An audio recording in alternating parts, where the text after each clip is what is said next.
Ya, kini kita bergabung bersama reporter Nila Kusuma di Gedung KPK Jakarta. Nila, apakah ada informasi terbaru dari KPK setelah penetapan SN sebagai tersangka dalam konferensi pers tadi?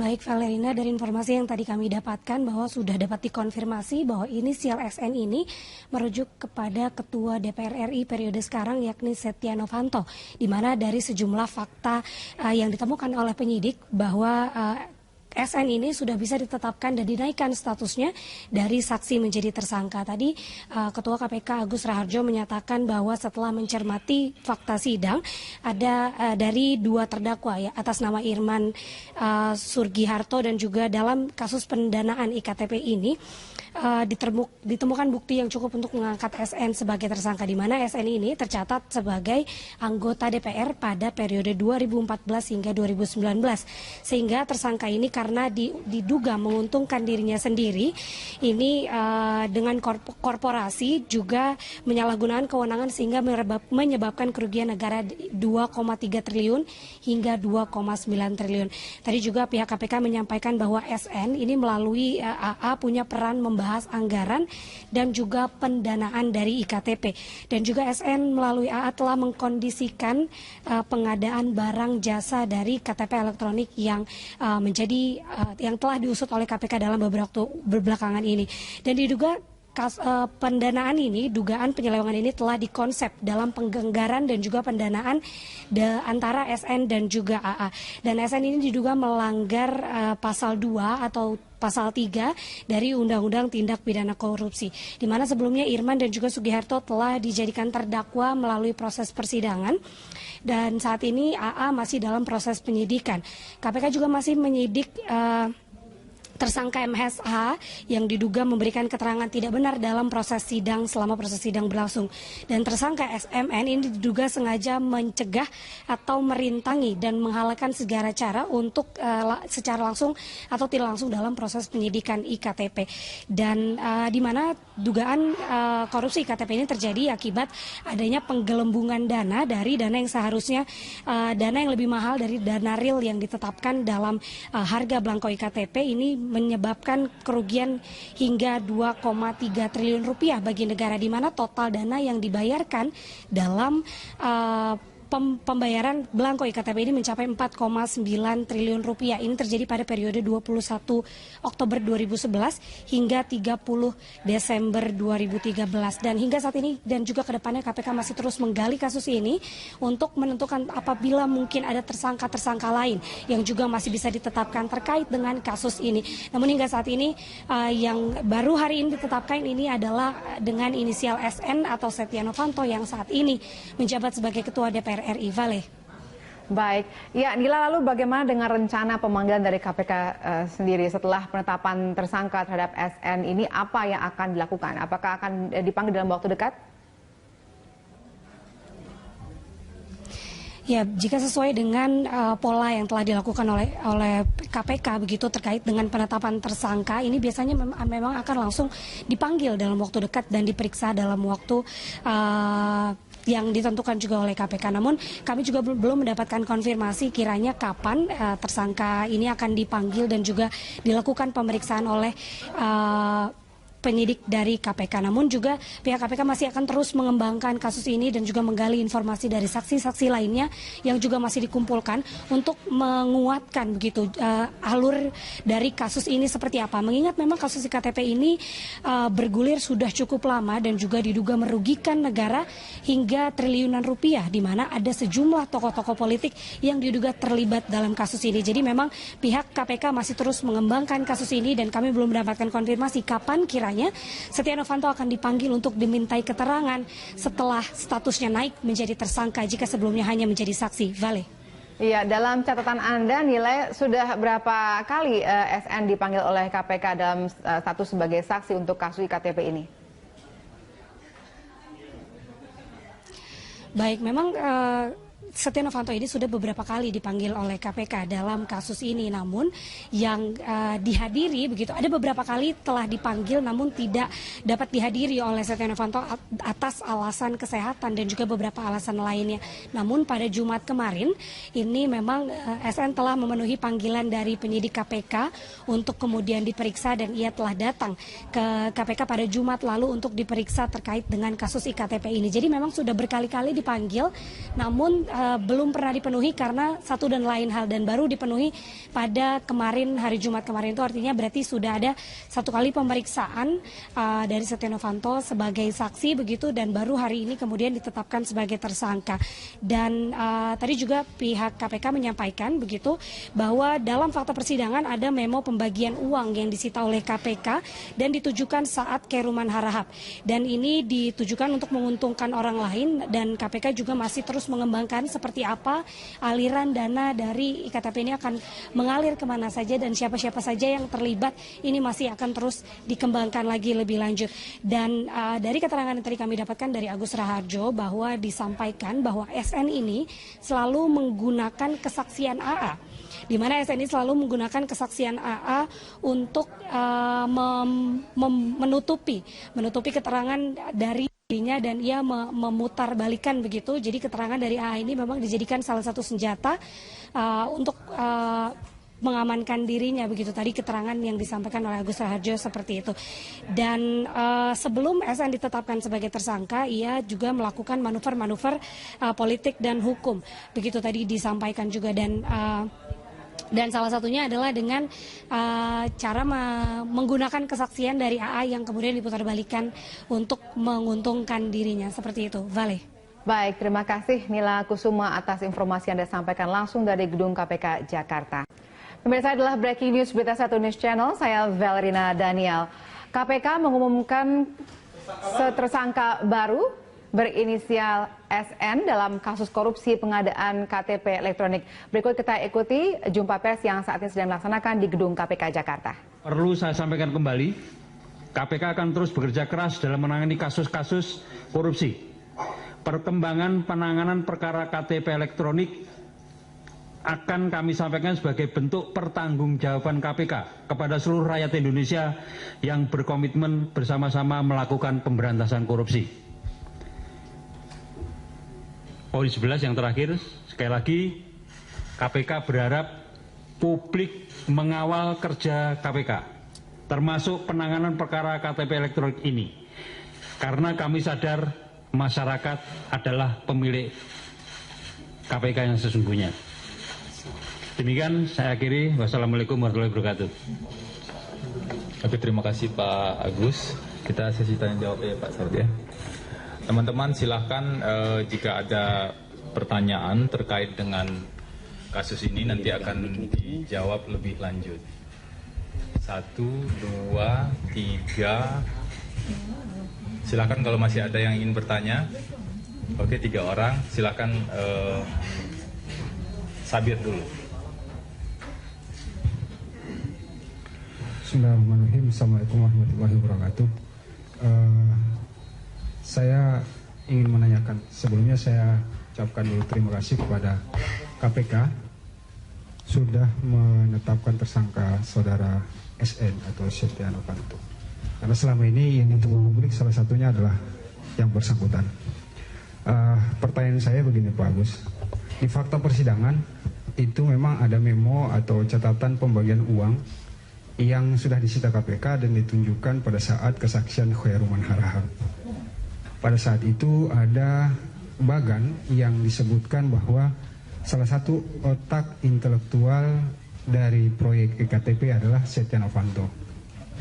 Itu sampai di situ, yang kemudian di bagan tersebut yang juga disita KPK dan ditunjukkan di persidangan disebutkan Setia Novanto juga turut menikmati aliran uang. Tapi itu kemudian kontradiksi dengan beberapa kesaksian para saksi bahwa sejauh yang saya ikuti, itu persidangan tidak ada yang menyebutkan bahwa ada yang mengantarkan uang untuk Setia Novanto. Kalau mengatur seperti disangkakan KPK, iya itu faktanya real dan jelas.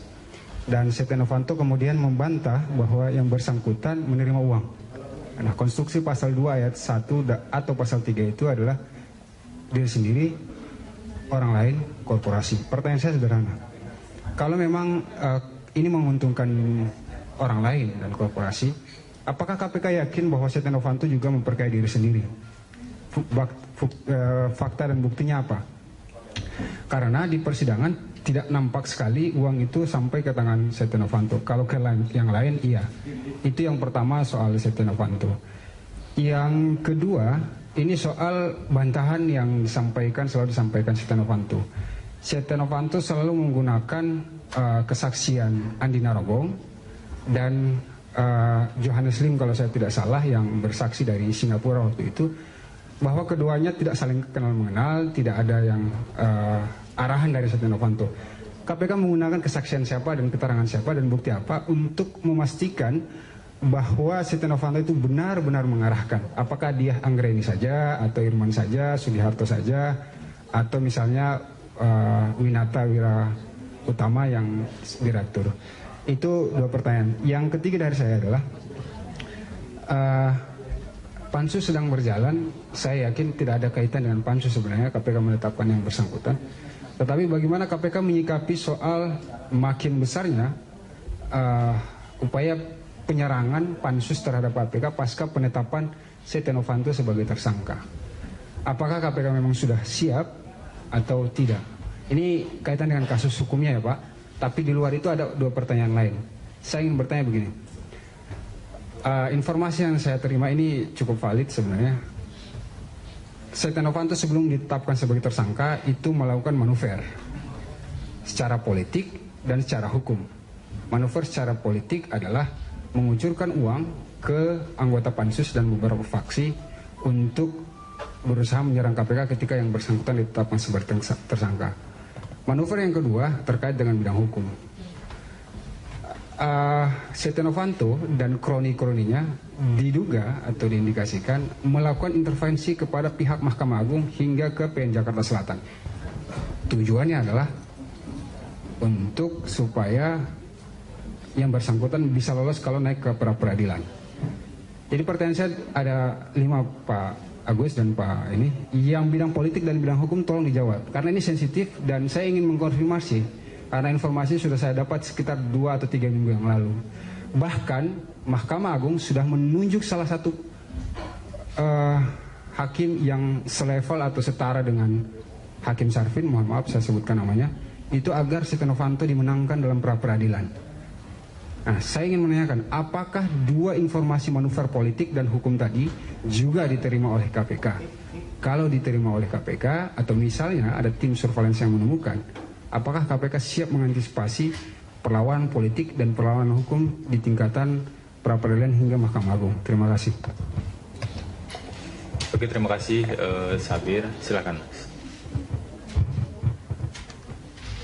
Terima kasih sebelumnya. Pertanyaan saya menyambung pertanyaan Bang Sabir. Saat ini KPK kita ketahui sedang berhadapan juga dengan pansus angket. Nah, ketika menetapkan tersangka, akan ada potensi nantinya KPK dianggap melawan pansus. Nah, apa langkah KPK untuk menghadapi potensi itu? Terima kasih. Silakan Deska.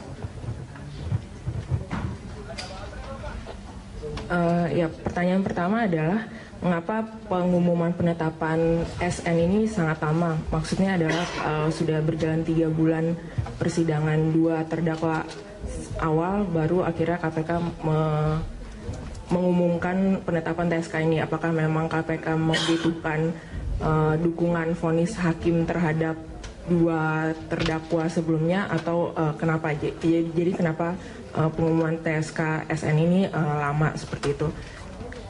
Dan yang kedua, tadi seperti yang sudah disampaikan oleh penanya sebelumnya, dalam sidang-sidang 2 terdakwa ada orang-orang yang akhirnya menarik BAP mereka terkait dengan peran SN yang sudah disampaikan dalam dakwaan JPU. Bagaimana akhirnya KPK dapat firm dan yakin bahwa memang ada peran-peran SN di sini ketika ada penarikan BAP yang disampaikan di pengadilan terkait peran SN. Oke, terima kasih. Ada 3 orang, ada beberapa pertanyaan. Silakan Pak Agus untuk menjawab lebih lanjut. Terkait dengan pertanyaan Saudara Sabil, banyak yang terkait dengan materi pemeriksaan, dan materi ini mungkin sebaiknya memang tidak disampaikan di sini. Nanti kita akan gelar di pengadilan, jadi supaya kemudian nanti pengadilannya berjalan dengan kita akan membuka semua masalahnya atau bukti-buktinya di pengadilan. Jadi dan ini sama sekali tidak terkait dengan pansus yang sekarang bekerja. Dari sisi itu kami kalau dengan pansus, sebagaimana saya ungkapkan berkali-kali di banyak kesempatan, satu-satunya cara KPK yang mempercepat kerjanya, meningkatkan performanya, supaya kemudian menunjukkan pada masyarakat bahwa kita tidak terpengaruh dengan itu. Nah, mengenai pertanyaan yang terkait dengan, walaupun ini nggak terkait hukum, apakah yang bersangkutan intervensi atau yang bersangkutan juga mempengaruhi proses di pengadilan, kami tidak akan berkomentar terhadap itu, ya. Apakah kami mempunyai data, mempunyai informasi, ya itu biar kami nanti yang mengatur langkah-langkah dan strateginya.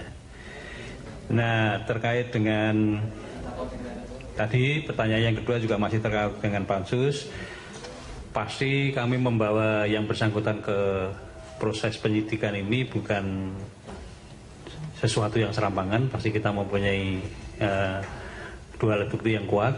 Oleh karena itu, ya nanti proses berikutnya Anda ikuti aja di dalam proses di pengadilan. Kemudian pertanyaan terakhir terkait dengan ada yang menarik BAP, kemudian yaitu nanti kita sekali lagi adu bukti di pengadilan, karena dari sisi seperti yang proses terjadi kan sampai ada yang kita tersangkakan karena kesaksian palsu, kemudian nanti dalam persidangannya pasti kita juga akan membuka rekaman apabila diminta oleh pengadilan. Jadi semuanya nanti proses berikutnya kita serahkan pada proses pengadilan, dan KPK akan membawa alat-alat bukti yang diperlukan di dalam proses itu untuk meyakinkan majelis hakim maupun masyarakat banyak bahwa kita berjalan pada track yang betul. Mungkin itu dari saya. Pak Saud mau ada tambahan?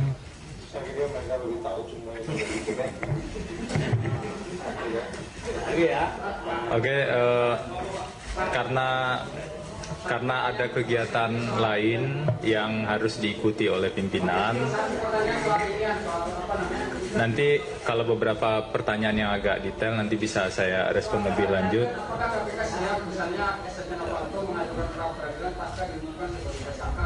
Ya kan tidak ada kata untuk menolak. Iya kan, kalau kita itu percaya ya kita ada, gitu kan? Ya. Oke ya. Ya, oke. Terima kasih teman-teman. Assalamualaikum warahmatullahi wabarakatuh.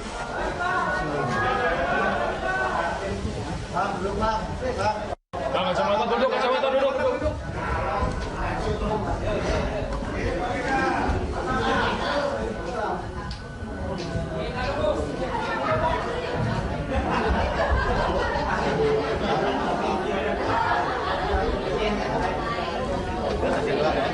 Aduh aja semuanya.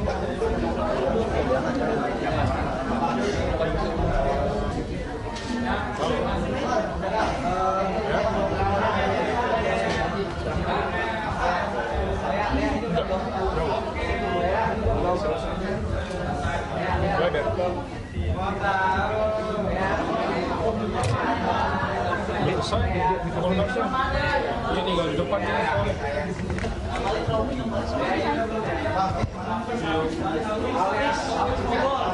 Habis banyak.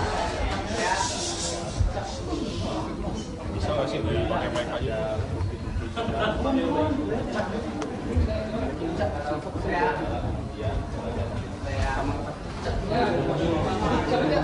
Ya udah belum? Udah mau gara-gara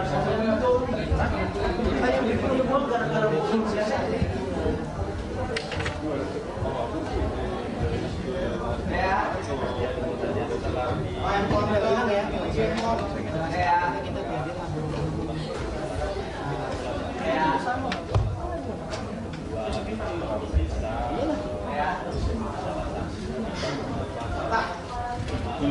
molek kan? Ya, molek. Ini juga pengajian lagi ya, tinggi ya. Kalau itu suhu. Udah biarin ya. Tes mau ke depan nggak? Ayo.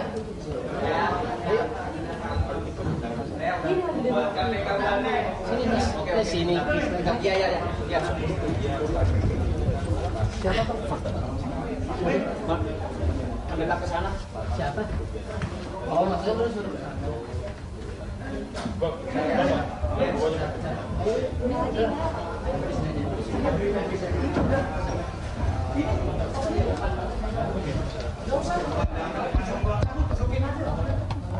Ya pemirsa, baru saja kita mengikuti bersama jalannya konferensi pers yang dilaksanakan di Gedung KPK Jakarta yang tadi sudah kita ikuti bersama pernyataan dari Ketua KPK Agus Raharjo yang mengumumkan penetapan tersangka baru untuk kasus IKTP berinisial SN. Dalam hal ini juga disampaikan oleh Ketua KPK bahwa ini adalah wujud dari bentuk komitmen KPK untuk menjalankan atau menuntaskan kasus IKTP dan diharapkan publik mengawal KPK terutama untuk kasus ini. Seperti kita ketahui, nama SN disebut-sebut juga dalam peradilan dan persidangan.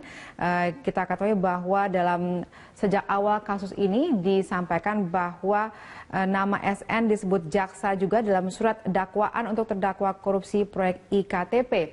SN disebut-sebut bersama dengan 6 orang lainnya, termasuk 2 terdakwa IKTP. Nah, dalam surat dakwaan untuk 2 terdakwa, yaitu Sugiharto dan Irman, disebutkan SN bersama-sama melakukan korupsi dengan Iman dan Sugiharto, terdakwa kasus dugaan korupsi pengadaan proyek IKTP.